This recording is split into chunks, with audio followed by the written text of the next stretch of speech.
Buenos días, Ángel. Buenos días, Javier. Bueno, pues damos inicio a esta primer mesa, que justo con la que vamos a abrir el Summit virtual de YouGov Lab. Muchísimas gracias a todos los que nos están escuchando, los que nos acompañan. Y bueno, en esta primer mesa, que se llama ¿Cómo nos ha cambiado la tecnología?, vamos a platicar, nos van a platicar sus impresiones y todas sus experiencias, precisamente de esta pandemia, cómo nos ha traído las nuevas herramientas. El confinamiento ha sido un factor para acelerar toda esta transformación digital que ya se venía pues dando, pero digamos lo aceleró, y platicar un poco si este cambio va a ser permanente o eventualmente vamos a empezar a regresar a antiguas prácticas. Nos acompaña Javier Juárez, comisionado del Instituto Federal de Telecomunicaciones, Ángel Fernández, director de Servicios Públicos de SAP México, y en un momento más nos acompañará Mariana Nazar, diputada federal de la 75 legislatura. Comisionado, Y bueno, buenos pues días. Buenos días, Ángel. Pues vamos iniciando para entrar en materia. Comisionado, si nos puede ir comentando y dando un poco sus apreciaciones. Claro que sí, Jimena, muchas gracias. Un saludo también, Ángel, y un saludo a todos los que nos están siguiendo. Mira, una primera reflexión que yo quisiera hacer en este tema, Jimena, es respecto, la pandemia se da en un contexto temporal, digamos, donde se empezaba a consolidar esto de la cuarta revolución industrial o la industria 4.0. Esta revolución que, como ustedes saben, implica el aprovechamiento de diversas tecnologías, Internet de las cosas, el Big Data, inteligencia artificial. Creo que hubiera resultado incomprensible no utilizar todos esos elementos para combatir y controlar la pandemia. Y de hecho así fue en varios países. Muchos nos sorprendimos cuando vimos en su momento que en China estaban construyendo hospitales COVID en cuestión de días, y sin embargo la cosa no se quedaba ahí. También estaban aprovechando todos los recursos técnicos. El año pasado, con esto de la pandemia, empezamos a escuchar estos conceptos como la ambulancia o el hospital 5G. En esto se contaba con la última generación de conectividad que permitía pues brindar atención de primer nivel, reduciendo los riesgos de exposición, incluso con robots asistentes. Y también empezaron a aprovechar el procesamiento de los datos de manera muy efectiva. Por ejemplo, el diagnóstico del COVID a través de una placa de rayos X, eso podía ser sumamente efectivo. En algunos otros países también implementaron soluciones de rastreo de contactos muy efectivas, y en caso de que algún paciente infectado, cuando detectaban algún paciente infectado, pues rápido podían alertar y dar seguimiento a todos aquellos usuarios o personas que en su caso pudieran haber estado expuestas. Y las vacunas, incluso en el desarrollo de esta arma, por decirlo de alguna manera, de esta arma contra el COVID, también se utilizó lo más avanzado de la inteligencia artificial, y es que ayudó a los científicos a determinar lo que podría generar una respuesta inmune contra la infección, o también a identificar sustancias que podrían ser efectivas para contener la propagación del virus. Más allá de esto, digamos, plano de la ciencia y la tecnología, también nuestra manera de trabajar se ha modificado significativamente. Decía yo en mi intervención en la inauguración que en el IFT estuvimos en condiciones de implementar de manera muy rápida y efectiva el teletrabajo, pero no solamente eso, emitimos de manera muy rápida un acuerdo en el que los trámites se podrían realizar de manera electrónica. No teníamos en ese entonces todo lo necesario para la firma electrónica, ahora ya la tenemos implementada, pero en aquel momento incluso a través de correo electrónico, con documentos PDF, lo resolvimos. Digamos, se trataba de ser prácticos en la implementación. Gracias a ese enfoque, los trámites que llegamos a tener de manera electrónica durante el año pasado representaban ya el 97% de los trámites que había atendido el IFT durante el 2019. Solamente algunos trámites que requerían otro tipo de formalidades, como los procedimientos seguidos en forma de juicio, esos no se incorporaron a la modalidad electrónica. Algo muy relevante de esto que hicimos es que nos dimos cuenta, por decirlo de alguna manera, nos dimos cuenta que podíamos trabajar de manera remota. De hecho, ahora mismo se están remodelando las oficinas del IFT para que todo se convierta en espacios abiertos, pensando que el teletrabajo será permanente y que acudiremos a las oficinas pues solamente en los casos que realmente sea necesario. Este enfoque, además de impactar positivamente en la productividad, va a implicar ahorros que superan estamos entre 50, 60 millones de pesos al año, pues vamos a dejar de rentar los pisos de un edificio, de hecho. Los cambios e impactos no se quedan solamente ni en lo científico, lo laboral. Creo que la sociedad en su conjunto ha visto, experimentado los efectos. De acuerdo con el análisis de los sectores de telecomunicaciones y radiodifusión del 2020, en el que se valoran los efectos de la emergencia sanitaria y que realizó el IFT, se destaca el incremento del uso del Internet para realizar actividades relacionadas con la educación, por ejemplo, lo de tomar cursos o capacitación para el trabajo.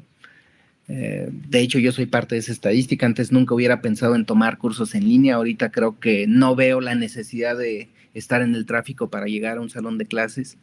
Y en esa misma línea aumentaron los usuarios que utilizan el Internet para realizar compras, ventas, operaciones bancarias en línea. De hecho, durante la pandemia los consumidores se han movido drásticamente hacia los canales en línea. Las empresas y en ese sentido las empresas y las industrias han tenido que responder a esa demanda. En algunas regiones del mundo, de hecho, se ha encontrado que los encuestados tienen 3 veces más probabilidades de que al menos el 80% de sus interacciones con los clientes sean de naturaleza digital. Este dato si consideramos el escenario antes de la pandemia. Y con todo esto creo que podemos concluir que la sociedad se ha reconfigurado y que en lo que se ha llamado la nueva normalidad, lo digital definitivamente juega un papel central.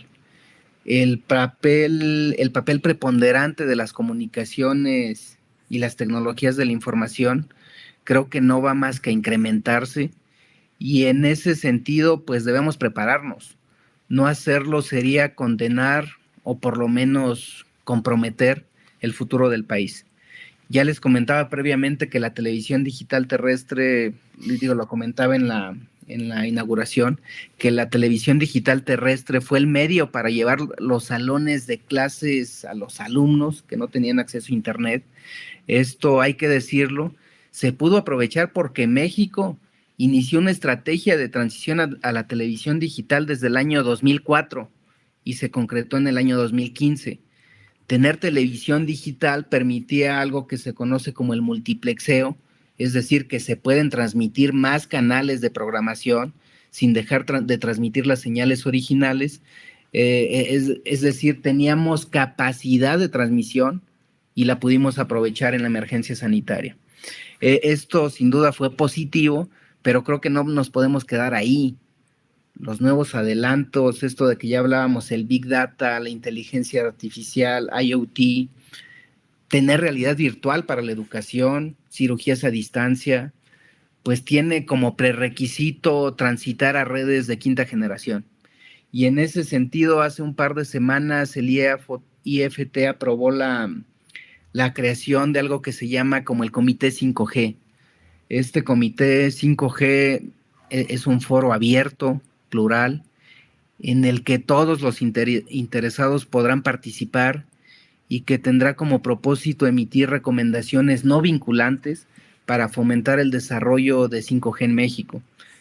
Vamos a analizar o se van a analizar ahí barreras al despliegue, la regulación, ver si es adecuada o no para fomentar el despliegue de 5G, nuevas necesidades de espectro radioeléctrico o maneras de administrarlo, casos de uso como los vehículos conectados, en la salud, la agricultura de precisión, así como en su momento hicimos la tarea para tener televisión digital terrestre en México.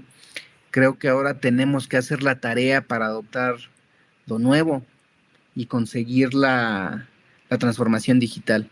Aquí dejaría, Jimena, esta primera intervención y pues atento a compartir reflexiones con Ángel, contigo y con la audiencia, por supuesto, responder las dudas que nos puedan hacer llegar. Muchas gracias.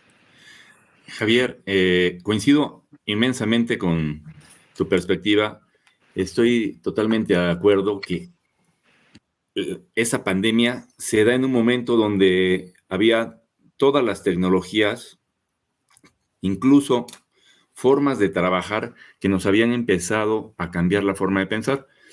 Tú y yo recordaremos cuando íbamos a los bancos hace algunas décadas, que había esas colas inmensas y poco a poco la industria financiera nos empezó a cambiar ese paradigma hacia modelos digitales.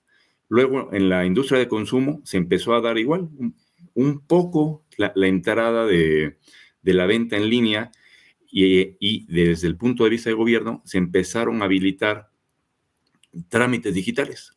Aquí en el caso de México tenemos el caso de vanguardia del SAT, que es reconocido mundialmente, cómo se empiezan a digitalizar ese tipo de procesos. Sin embargo, cuando llega ese tema del COVID, realmente los diversos agentes de la economía se dan cuenta muy rápidamente que esto no iba a ser un tema de 3 meses. Se dan cuenta de que incluso si se encontrara una cura pronto, temas logísticos, de entrega, de adopción, iba a ser algo que duraría años. Y es lo que estamos viviendo hoy en día. Y se han empezado a hacer cambios de comportamiento, adopciones, a tal punto que algunos trabajadores que se han adaptado de forma muy eficiente a utilizar todo este tipo de tecnologías, a trabajar remotamente, ahora que el mundo empieza a volver lentamente a lo que se le llama la nueva normalidad, se niegan a regresar a las oficinas de trabajo precisamente por lo que mencionas. Hay muchas eficiencias que se dan al hacer las cosas con las tecnologías de información de forma inmediata. Se eliminan el tema del traslado con mayores tiempos y sobre todo esta palabra que es el tema de la conveniencia, que no solo se da en el sector público, se da en todas las industrias. La sociedad de hoy quiere hacer las formas de sus procesos, sus requerimientos de forma conveniente. Ahora, esta transición pues no ha sido fácil. Algunos analistas llegan a mencionar que se dio una transición digital o una aceleración digital de tecnologías que ya existían, pero la adopción hubo una maduración de aproximadamente 10 años en 3 meses, donde ya existían todo ese tipo de protocolos, de comunicaciones. Y algo que me encantó que mencionaste es el tema de multicanalidad, cuando mencionabas el tema de la educación vía televisión, porque por un lado nos hace totalmente dependientes a un medio de servicio, que es el Internet, pero si ya se empiezan a abrir otras tecnologías para poder servir, en este caso a los ciudadanos o en la industria privada a los consumidores, de forma unicanal. Este esfuerzo, pues no llega de forma sencilla. Todos los países sufrieron al afrontar esta noticia una contracción importante de su economía, de su PIB. Y por otro lado, parte de los ingresos de recaudación fueron utilizados por temas de salud y para habilitar estas nuevas plataformas tecnológicas que, si ya bien existían algunos trámites, empezaron a hacer de forma intensiva y a formalizarse muchos más trámites. La expectativa del ciudadano, cuando vas a realizar cualquier tipo de trámite, espera que la plataforma funcione de forma perfecta, tal y como voy a usar esta palabra, han mal acostumbrado los Amazons y todos los servicios que tenemos en línea, cómo se han podido ir tomando nuevos comportamientos y la esperanza es que funcione de forma totalmente transparencia. Por otro lado, vemos muchos ejemplos de trámites que no eran digitales y que hoy en día son digitales, como hay licencias digitales, trámites remotos, la misma tarjeta de circulación hoy en día es electrónica. Impensable número de servicios hoy en día son de forma digital. Ahora, desde el punto de vista de SAP, pues SAP es una empresa tecnológica que se ayuda, está enfocada principalmente, la misión, igual no es muy conocida, la misión de SAP es mejorar la vida de las personas. Y en ese sentido, de mejorar la vida de las personas, pues pasa por todos los ámbitos, y en sector público, pues la agilización de los trámites de forma muy sencilla, tenemos plataformas para gestionar el factor humano. Hoy en día también el tema de la firma, que me comentabas, la firma electrónica.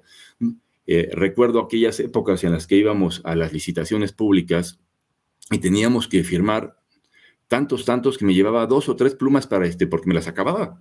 Y hoy en día, pues con una sola pluma digital, se hace todo el proceso, se hace el workflow y queda de forma automática. Algo que también ha cambiado muchísimo es el crecimiento exponencial del dato. Cuando empezábamos con la era de la digitalización y empezábamos a digitar documentos, era impensable que archivos completos se digitalizaran y estuvieran todos en línea. Hoy en día, pues es al revés, prácticamente es impensable que se sigan llevando procesos en papel. Cuando uno dice, pues, ya son cantidades increíbles de información, terabytes, volúmenes impensables de información, porque cada día generamos más información. Y las tecnologías de información han podido adaptarse, han podido crecer al ritmo de que la misma sociedad está demandando estos requerimientos. Y lo menciono como una piedra angular, porque si no hubiera habido esta adaptación de las tecnologías de información, de poder guardar tanta información y de procesar tanta información de forma rápida, pues no sería esta realidad. Javier puntualizaba un tema que a lo mejor suena a veces muy avanzado, pero ya está hoy en el día, viviendo el día a día. La inteligencia artificial. La inteligencia artificial está embebida en la mayoría de los sistemas que utilizamos. En SAP, por ejemplo, hay inteligencia artificial que les ayuda a hacer las funciones de los diferentes trabajos. Cuando uno hace una consulta en el Internet, pues no se va de forma amplia, se va a través de índices que a lo mejor ya reconocen las búsquedas previas y te dan una sugerencia. Cuando uno va de un lado a otro y utiliza algún servicio de mapas, estos sistemas empiezan a reconocer las rutas preferidas de la persona. Y asimismo, esto puede ocurrir en los servicios hacia la atención ciudadana, sobre todo en temas de seguridad. Mencionaba Javier también los robots, temas de salud. Ya también es una tecnología estándar de que antes de estar platicando con un médico, uno está platicando con los robots. Y Javier mencionó otra tecnología también que está rompiendo el mundo, donde realza al factor humano, que es, por ejemplo, el tema de las operaciones robóticas, las operaciones a control remoto. ¿Por qué? Porque el recurso crítico en esta modernidad es la gran experiencia de aquel doctor que tiene las habilidades para hacerlo, pero no está en todos lados. Y la tecnología lo puede habilitar para que de forma presente pueda llegar a muchos más lados. Pues aquí mi comentario, Javier, Jimena. Muchísimas gracias, Ángel. Le recuerdo a toda nuestra audiencia que nos acompañan, que pueden hacer sus preguntas en la sección precisamente de preguntas y respuestas. Aprovechen que están con nosotros el comisionado, Javier, está Ángel, y se acaba de unir Mariana Nazar. Bienvenida, diputada por la 65 legislatura. Gracias, buen día. Buenos días. También les recordamos que si pueden pasar a responder nuestra encuesta, y dicho eso, le cedo la palabra a la diputada Mariana.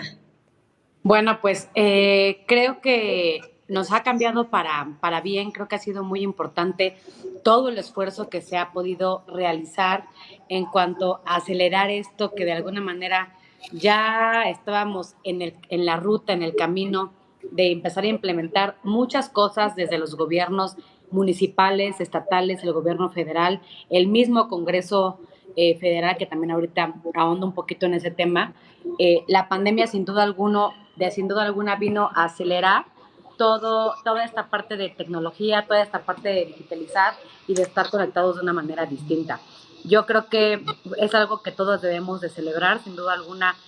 Ha hecho mucho bien en la ciudadanía. En mi experiencia, cuando tuve la oportunidad de conocer a todo el equipo de Hugo, yo estaba como secretaria de movilidad en el gobierno del estado en Oaxaca, en donde, como ustedes saben, Oaxaca es un estado muy complejo por la ubicación, por la orografía. Tenemos 570 municipios, más de 10,000 localidades, lo cual hace que haya localidades muy, muy remotas y por supuesto que con muy poco acceso a internet y a estar de alguna manera conectados. Todavía en muchas comunidades se acostumbra, ¿no?, ir a la tiendita, que te den tu ticket de internet y todo el mundo está a ciertas horas pico como en esa cuadra, en ese espacio, conectándose y revisando redes sociales o cualquier otra cuestión. Entonces, en ese sentido, nosotros en la pandemia, la verdad es que hicimos un esfuerzo muy, muy importante para acelerar, porque por un lado sabíamos que no podíamos dejar de dar la atención. En la Secretaría de Movilidad nos tocaba todo el tema de emplacamiento y licencias, y en ese sentido pues hicimos un gran esfuerzo con el proveedor que teníamos en ese momento en el estado de Oaxaca para poder hacer e implementar la licencia digital, que creo que ha sido como un parteaguas también, porque pues digamos que hay que decirlo, Oaxaca tampoco era el referente de tecnología a nivel nacional, pero creo que esto nos puso en otro nivel, y también como para poner las bases para que en su momento, y es algo que ahora voy a luchar desde el Congreso, pues podamos tener una licencia digital a nivel nacional y que sea respetada no solamente en el estado de Oaxaca, sino que se haga una legislación federal para que la licencia digital sea de alguna manera aceptada en cualquier otra parte del país. Entonces, creo que esas son una de las cosas muy buenas y prácticas muy buenas. Al final del día, las cosas que podamos hacer mediante un aparato, ya lo explicaban también muy bien, somos muy exigentes los ciudadanos, el usuario, al final estamos pagando por un servicio, y creo que todos cada vez queremos una mejor experiencia y por supuesto competir contra plataformas que tienen pues mucha experiencia, que además hacen las cosas pues muy bien porque tienen mucho recurso para invertir, que es otra limitante que tenemos los gobiernos, pues nos pone un poco en jaque mate, y siempre hay problemitas de, oye, no funcionó, se trabó, me quedé a la mitad del trámite, pero creo que también poco a poco debemos ir peleando en un presupuesto que también nos va a tocar en la parte de la Cámara de Diputados, para que los gobiernos puedan hacer inversiones y puedan ofrecer y ofertar servicios de manera digital. Es también muy importante esto porque sin duda alguna, de alguna manera eliminamos la corrupción. Pues es una realidad que vivimos y no podemos tampoco taparnos los ojos, pero creo que el hecho y el factor de quitar el contacto humano con otro contacto humano, para a veces conseguir el trámite de una manera más sencilla o más rápida, que lamentablemente ha sido un vicio en muchas de las oficinas gubernamentales. No estoy diciendo que en todas, y por supuesto que tampoco estoy diciendo que todos los servidores públicos se presten, pero algunas personas hacen gestiones de alguna manera más rápidas o más veloces o inmediatas a cambio de pues alguna gratificación. Entonces, en ese sentido, también el hecho de que tengamos una herramienta que no sea pues que no sea una persona, también de alguna manera facilita y estamos 100% seguros, y en el caso de Oaxaca lo hemos visto, que la recaudación sube y que los trámites, no hay manera de brincar el trámite y hacerlo por abajo del agua. Entonces creo que también en ese sentido es muy importante, porque así los ciudadanos pues tenemos un buen servicio, un rápido servicio, y de alguna manera limitamos que se preste a un tema de corrupción. Otro tema bien importante que ahora me toca verlo y estar pues muy de cerca es en el Congreso Federal. Ustedes saben que empezamos la 65 legislatura ahora el 1 de septiembre, y también algo que aceleró la pandemia, que es algo pues muy importante, es que ahora a través de un teléfono que tenemos ya los diputados, pues podemos registrar asistencia y podemos también hacer la votación, algo que en las legislaturas pasadas pues era impensable, que no se veía ni siquiera en un corto mediano plazo poder tener un sistema digital para que los diputados que estamos no aquí en la Ciudad de México, no en la zona metropolitana, que estamos en nuestras regiones, pues podamos también atender las dos cosas. Ustedes saben que como diputados federales la agenda se vuelve un poco complicada porque nos tocan sesiones los martes y los jueves, entonces digamos que todos venimos de nuestras regiones, de nuestros estados, los martes y el jueves nos regresamos otra vez a nuestra tierra. Entonces, el hecho de tener estas herramientas, pues de alguna manera también nos ayuda a tener una agenda mucho más clara para poder decir si una semana no vamos a estar en nuestra tierra, pues poder hacer todo desde México, y si no, también hacerlo toda la distancia, también es muy gratificante. Ahora las sesiones también podemos entrar a través de Zoom, que creo que fue una de las plataformas que más éxito ha tenido por la practicidad de poder reunirnos, que antes era impensable tener una reunión de manera virtual, y que hoy pues es prácticamente lo que más buscamos, porque es la manera más fácil de estar conectados sin la necesidad de desgastarse o de trasladarse. Y vuelvo al caso de Oaxaca, en donde con la orografía que tenemos, hay regiones, por ejemplo, la costa, hay un municipio que se llama Pinotepa, que queda casi a 9 horas de la ciudad, y en donde la gente, los presidentes municipales se quedan en esa atención, pues muchas veces podíamos solucionar las cosas a través de estas plataformas. Entonces, sin duda, creo que ha sido un beneficio en todo sentido.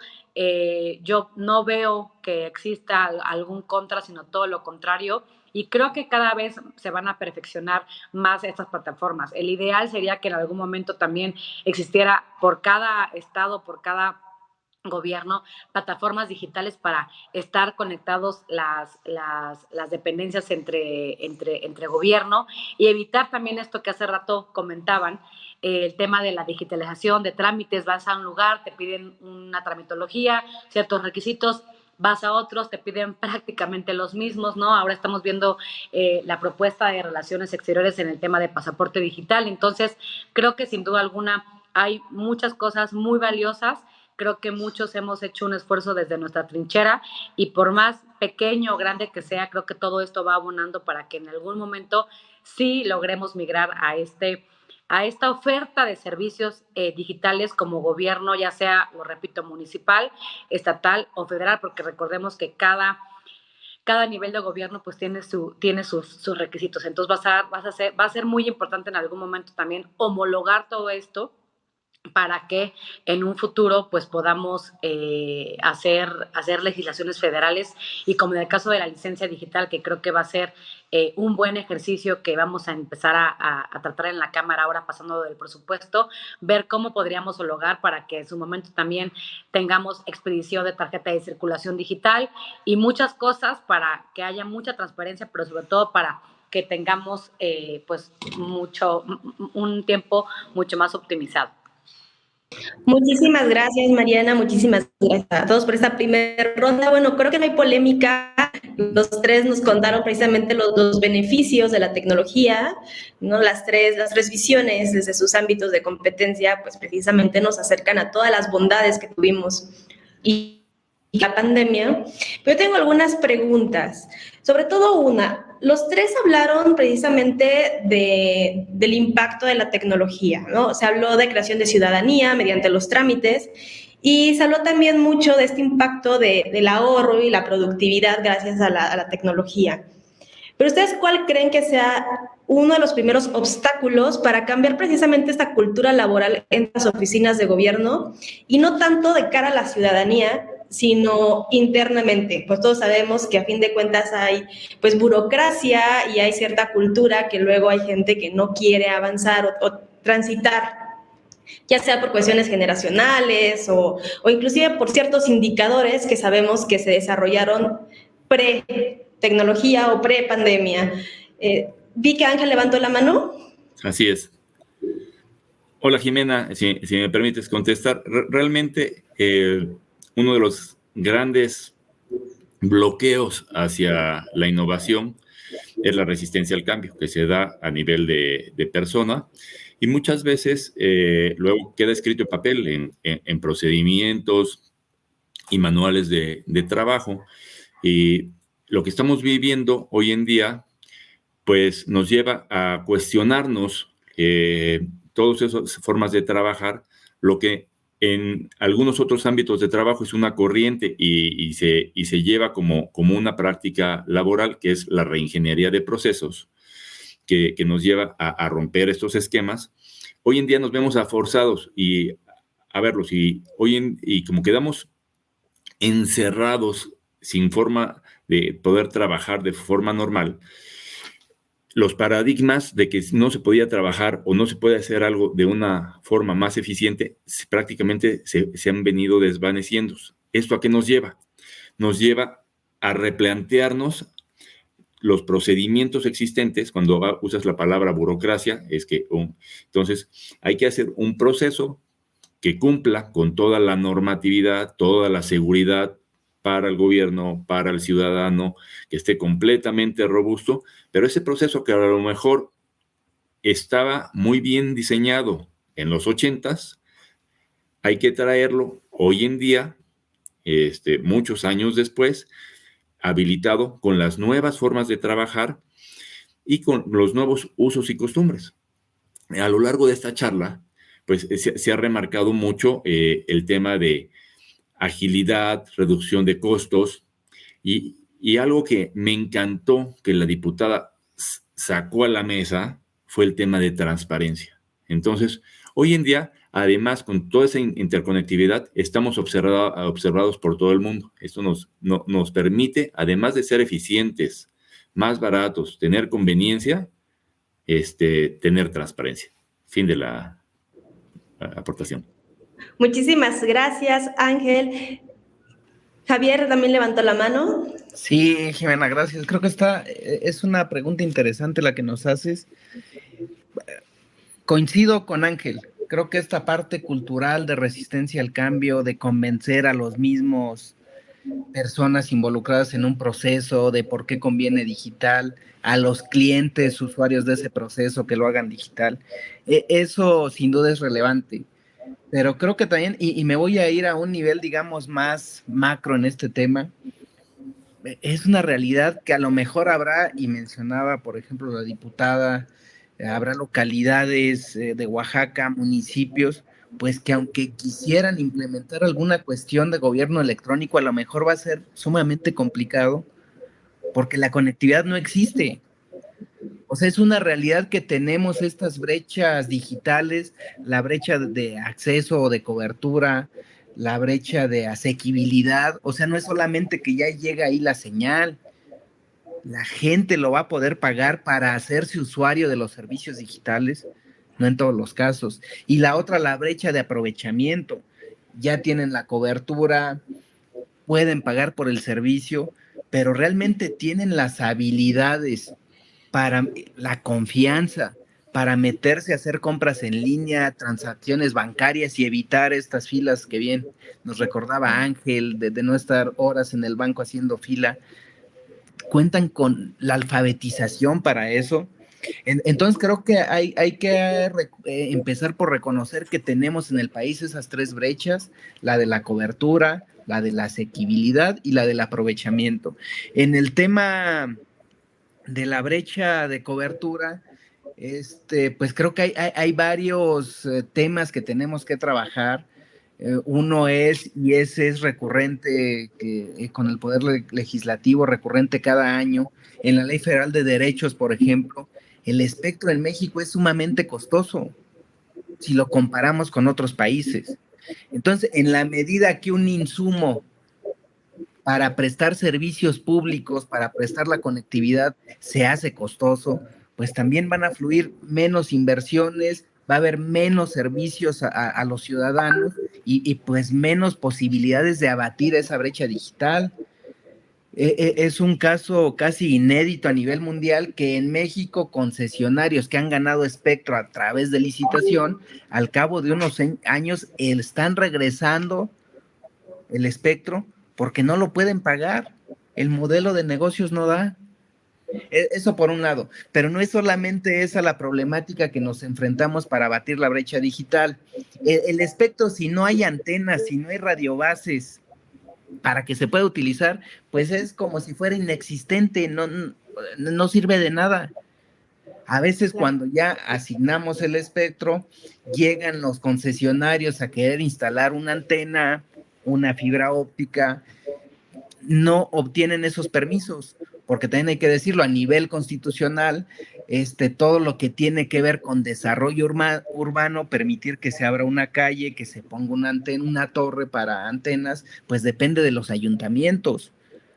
La Ley Federal de Telecomunicaciones y Radiodifusión, de hecho, dice que en el despliegue de las redes deben de observarse las normas de desarrollo humano, y el desarrollo humano es una competencia de los municipios. Y a veces no se tiene ningún marco normativo de trámite, ya dejémonos de si son o no electrónicos, no existen en ciertos municipios los trámites para instalar esa infraestructura, y pues eso se convierte realmente en un cuello de botella. Y entonces, en la medida que tenemos esas disparidades, y creo que también lo decía bien Ángel, nosotros quisiéramos de entrada tener la confianza y saber que los servicios van a estar disponibles, pero si no se puede desplegar la infraestructura para prestar esos servicios, pues creo que también no se va a estar generando suficiente confianza en la ciudadanía, porque ¿de qué va a servir que los servidores estén funcionando si las redes, el insumo, los cables por los que se conectan a esos servidores y a esas plataformas no cumplen con ciertos criterios mínimos de calidad? Entonces, esa para mí es una reflexión básica. Tenemos que facilitar el despliegue de las redes, generar condiciones de certidumbre jurídica para que las puedan desplegar, y bueno, y seguir avanzando en el tema de la asequibilidad. En la medida que hay más inversiones, hay más prestación de servicios, también los servicios tienden a bajar. Lo hemos visto desde la reforma del 2013, la telefonía móvil, que es algo de lo que más ha bajado, ha reducido el precio en más del 40%, cuando la inflación ha sido de más del 30% en estos años.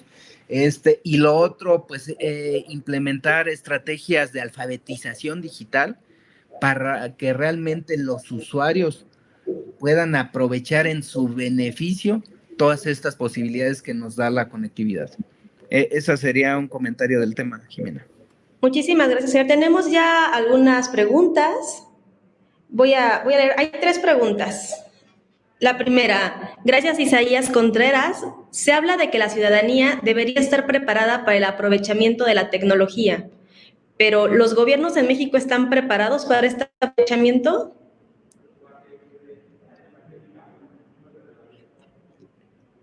Javier.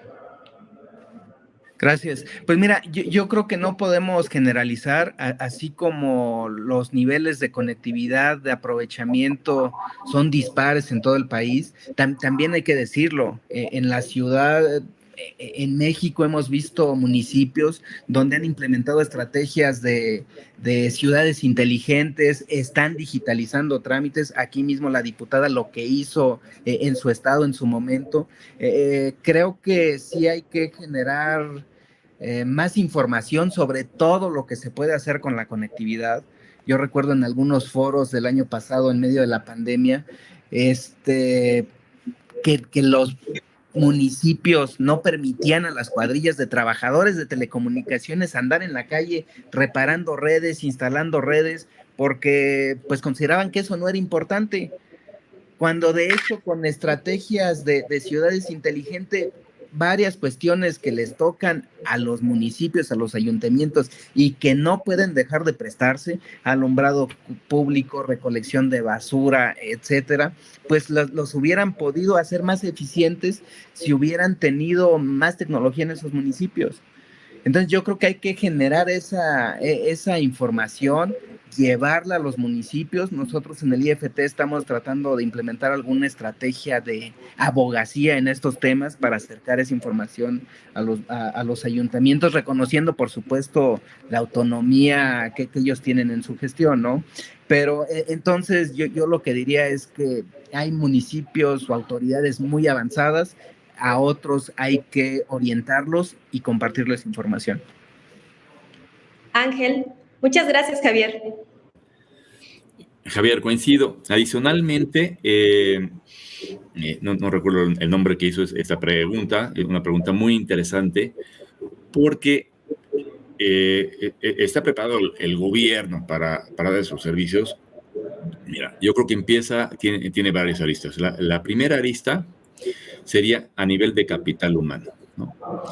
Eventos como este que hace YouGov y otros eventos, los servidores públicos constantemente se están preparando para conocer nuevas tecnologías de información para dar un mejor servicio. Eso, por un lado, hay que remarcarlo.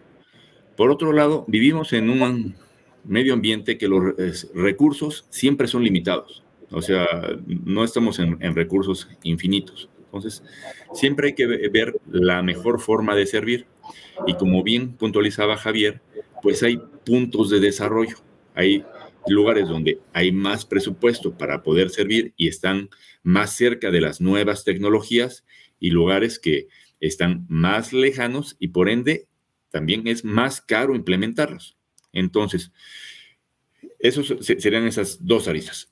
Y del lado del ciudadano, el lado del ciudadano, como comenté originalmente, ha sido educado a través de estas tecnologías que han llegado a través del Internet de proveedores de otros países a dar diversos tipos de servicios, como el ejemplo de la banca, donde pasas de hacer colas a hacer la mayoría de los trámites de forma digital. Y además viene la otra arista. Hay una gran confianza en los trámites digitales. Nadie pone en duda hacer un trámite bancario en línea. Lo mismo está sucediendo con los trámites gubernamentales.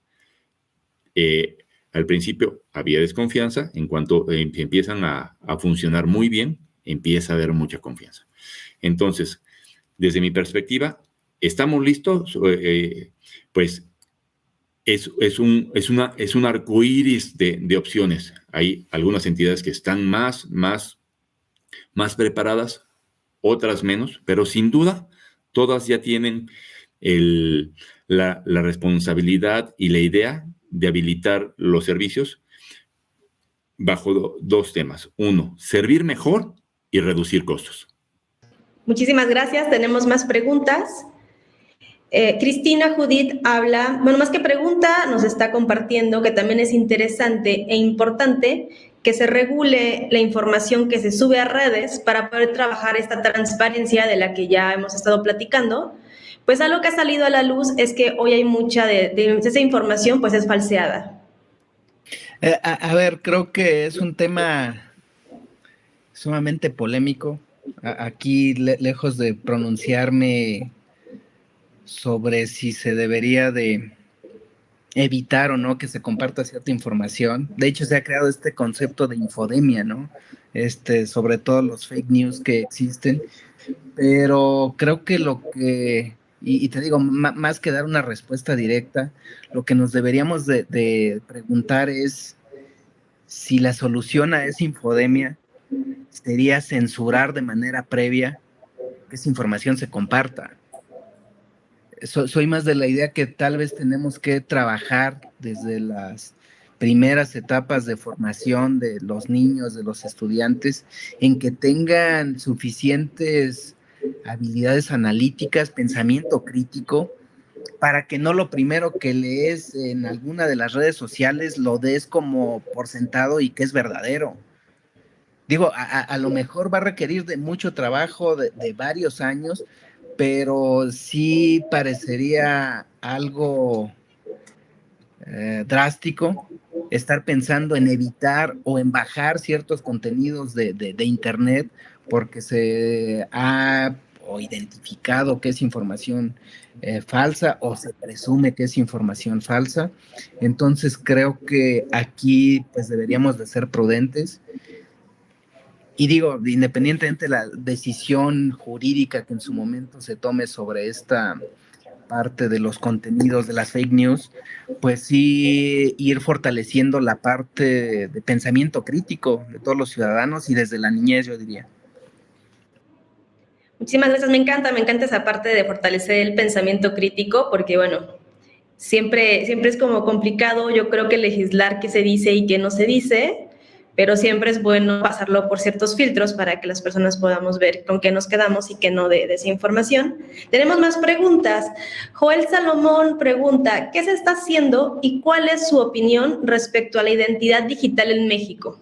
A ver, yo creo que así como tenemos ahora mismo documentos de identidad, el INE, el pasaporte, la cédula para identificarnos, pues creo que sí debería de, y partiendo de que con esta pandemia cada vez realizamos más actividades en el mundo virtual, pues creo que sí debería de haber algo que nos lleve a identificarnos plenamente en ese entorno digital. Tenemos, por ejemplo, la firma electrónica avanzada, pues eso no hay duda que si yo utilizo mi punto key, mi punto ser, mi password para firmar un documento, que de hecho así lo estamos haciendo en el IFT, pues ya no hay duda que fui yo y que yo le puse mi firma a ese documento, ¿no? Sin embargo, y esto pues creo que funciona para algunos trámites. En el caso del IFT estamos utilizando la firma electrónica del SAT, la plataforma del SAT, creo que es una de las que casi todos tenemos. Pero lo que habría que ver es qué mecanismo generamos, pero pues ya no solamente para los que somos, digamos, contribuyentes. O sea que desde los niños de escuela, de primaria, cualquier otra persona que incluso no sea contribuyente, pues puedan tener algún mecanismo para estarse identificando en cualquiera de las transacciones que realizan por internet. Y cosas tan simples como pedir algún producto a través de comercio electrónico, transacciones bancarias, etcétera. Había, pero no estoy seguro cuál fue el destino, diputada. Creo que se presentó en la anterior legislatura un proyecto precisamente de identidad digital, pero ahí sí me declaro que no sé cuál fue el estatus de esa iniciativa. Si se envió a la otra cámara, porque creo que de hecho era origen en diputados, pero honestamente no sé en qué terminó esa iniciativa. Pero creo que es algo que se debería de hacer definitivamente. Lo voy a retomar, Javier, para poder en su momento volver a saber el estatus exactamente y ver cómo lo podemos retomar con mucho gusto. Muchas gracias. Sí, sería bastante interesante ver el estatus de cómo va ese proyecto. Braulio de Televisa nos pregunta, ¿qué opinan de la necesidad de especialistas en análisis de datos y servir en la mejor toma de decisiones gubernamentales? Mariana. Eso creo que sí es bien importante porque... Ay, perdóname. No, adelante, diputada. Pensé que no me... Ya. Gracias, Ángel. Creo que es muy importante tener justamente gente pues con toda la especialidad en el tema, que tenga mucha información, que nos puedan aportar las mejores herramientas y por supuesto que eso hace falta. Al final del día en todos los gobiernos, y lo vimos, creo que algo que se celebró y que todos vimos con buenos ojos fue en este gobierno, en el caso de la Ciudad de México, cuando la jefa de gobierno puso justamente, hay un área que está especialmente enfocada en temas para hacer cosas digitales y han creado, la verdad es que yo he estado pendiente sobre esos temas y creo que han creado muchas acciones muy favorables sin tener que gastar a lo mejor a veces, que es algo que a veces se critica mucho, oye, se contrataron a tal empresa y les cobró el sistema, les cobró el software, cuando hay gente con toda la capacidad muy preparada que internamente si generamos las condiciones y establecemos que dentro del mismo gabinete pueda haber un área enfocada en estar, pues literal, o sea, que estén todo el día programando y que estén viendo qué necesitan los ciudadanos para podernos ofertar un mejor servicio, creo que puede funcionar muy bien. A lo mejor sería algo importante y como siempre tendría mejores resultados que a nivel federal existiera para que de esta manera se pudiera replicar a nivel estatal y que esta práctica que inició la Ciudad de México, que siempre va a la vanguardia de la ciudad, pues es la capital del país y que siempre están innovando y van un paso adelante, pues que la podamos repetir en su momento en los congresos, en los gobiernos estatales, pero sobre todo lo más importante sería que se tuviera esa visión a nivel federal, para de ahí, digamos, todos los estados tener este gran paraguas y en su momento también, pues por supuesto, acceder a recursos, crear, hacer, innovar, tener una plataforma es invertir. O sea, al final del día aquí Javier y Ángel no me van a dejar mentir. Y como le decía Ángel, el ciudadano cada vez es más pues demandante y qué bueno porque así debemos de serlo, debemos de tener el mejor servicio para nuestra gente, pero también eso requiere de hacer una inversión importante en recursos para poder nosotros como gobiernos municipales, estatales, federales, tener muy buenas plataformas que garanticemos la seguridad de la plataforma, la privacidad de los datos, que también es un tema bien importante, y un buen servicio. Serán estos 3 puntos. Muchísimas gracias, Ángel. Me gustaría complementar los comentarios de la diputada Nazar. Creo que comentábamos el tema de el crecimiento del dato. Entonces, cada vez hay más datos. Y la pregunta es, ¿qué opinamos acerca de los analistas de datos? Pues realmente hoy en día son una necesidad. Javier comentaba de un término que se llama el Big Data. ¿Qué es eso del Big Data? En un montón de datos, petas de datos, montones de datos, encontrar aquellos datos, si fuera una minería, sería la veta de oro que nos lleva a tomar la mejor toma de decisiones. Entonces, ese talento humano que hoy requerimos es un talento escaso. Quisiera exhortar a los jóvenes que nos están escuchando que se preparen a través de toda esta formación que requieren, ¿no?, físicos, matemáticos, para poder entender la estructura del dato, sacar los mejores datos y ponerlos a la disposición de las agencias o instituciones donde trabajen para la mejor toma de decisiones. Yo creo que fue una pregunta muy importante, porque hoy en día carecemos de talento para poder lograr extraer la mejor toma de decisiones a partir de un mundo de datos que si hoy es mucho, mañana será mayor. Entonces, es el camino a seguir. Muchísimas gracias. Javier, adelante, por favor. Gracias, Jimena. Déjame hacer unas reflexiones de esto también. Digo, además de coincidir con lo que han señalado la diputada Nazar, Ángel, creo que la innovación no debe de estar peleada con el sector público. La agencia esta de innovación de la Ciudad de México creo que sí ha hecho proyectos sumamente relevantes. Desde el lado de nosotros, de la regulación, es cada vez más común y como una buena práctica decir que regulemos basados en evidencia, que regulemos basados en datos, en información. En ese sentido, pues creo que sí deberían de ser parte de nuestras estructuras de gobierno, pues estos especialistas en datos. Fíjate que hace tiempo tuve la oportunidad de escuchar la conferencia de el ministro o el secretario ministro de Inteligencia Artificial de los Emiratos Árabes, y él una de las cosas que decía es que, pues además de que tienen este ministerio de inteligencia artificial en su país, que era como que parte de la formación de todo el gobierno, estar enviando a tomar cursos cada año a por lo menos una persona de cada dependencia. Creo que eso es sumamente relevante porque con esto del Big Data, de la inteligencia artificial, estamos hablando de lo que se conoce como tecnologías de propósito general. equivalente a lo que en su momento fue la energía eléctrica. O sea, la puedes utilizar para lo que quieras, para mover un motor, para mover un elevador y iluminar un edificio, dar más energía para estas conferencias.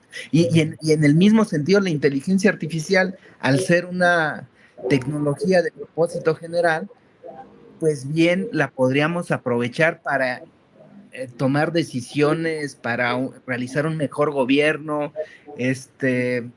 Entonces creo que definitivamente es algo que poco a poco debe de ir implementándose en todas las áreas gubernamentales. Es una herramienta al final de cuentas. Pues habíamos comentado también, hablar un poquito en el tema de innovación, y me gustaría regresarme al qué es innovación. Innovación es mejorar aquellos procesos existentes para un bien, para un mercado, o en nuestro contexto, para servir mejor. Y entonces, no siempre estamos hablando de innovación cuando se hace una inversión. A veces estamos llegando a los niveles mínimos para llegar a un nivel competitivo, ofrecer un servicio con lo mínimo aceptable. Entonces, siempre estamos batallando en ese tema de innovación que va vinculado con la palabra y el concepto de competitividad, de ser más competitivos cada día, y eso no solo en la iniciativa privada, pero también en el sector público, hacer más con menos, servir cada vez mejor, y esa es la función y la pregunta que nos estamos haciendo. Por un lado, los servidores públicos, ¿no? desde mi arista aquí como proveedor de tecnología, siempre amanecemos con la idea de cómo servir mejor, cómo ayudar a los servidores públicos a que se den mejor los servicios, y estamos repensando todo el tiempo. Entonces, ese tema de la innovación va 100% vinculado con la competitividad, y no es un destino, sino un camino de mejora continua. Gracias. Muchísimas gracias, Ángel. Mariana, no sé si nos quieras compartir alguna de tus reflexiones finales. Les decía que creo que un primer paso, y que desde el gobierno, desde la política pública, sea la trinchera municipal, estatal, el legislativo, lo federal, creo que deberíamos de definir también como país qué es lo que queremos, o sea, qué entendemos por este acceso a la información. Sabemos que en cada sexenio cambia. Con el sexenio pasado de Enrique Peña Nieto era Internet para México Conectado, si no mal recuerdo. Ahora con el presidente se llama Internet para todas y para todos. Y cada vez va cambiando la visión, y al final del día, creo que hace rato también lo comentábamos, le decía a Javier, pues son cosas en donde se necesita presupuesto, en donde se necesita una visión, no en el corto plazo, sino en el largo plazo, para que pues todos los esfuerzos que se hagan y el recurso que se destine realmente podamos garantizar que tenga al final pues un buen fin.